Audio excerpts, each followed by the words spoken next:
Our return to the moon will be different than the last time. We plan to explore more of the lunar surface and the learn Space how Launch to System live. is now counting down to liftoff of Orion on its maiden voyage to the moon.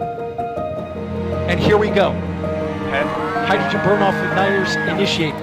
7, 6, 5. 4-stage engine start. 3, 2, 1. Boosters in ignition. And liftoff of Artemis I. We rise together back to the moon and beyond.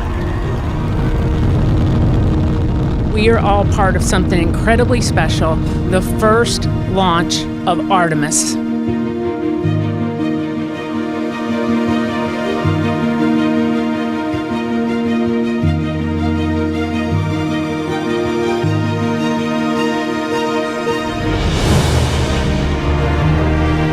This view of Earth from a human-rated spacecraft not seen since 1972 during the final Apollo missions.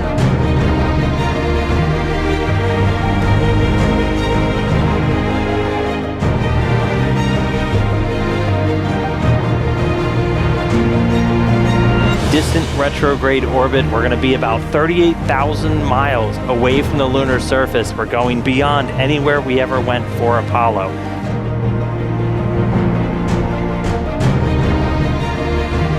The Orion spacecraft is barreling its way back home after circumnavigating the moon and beyond in an elliptical distant retrograde orbit. Splashdown. Orion back on Earth.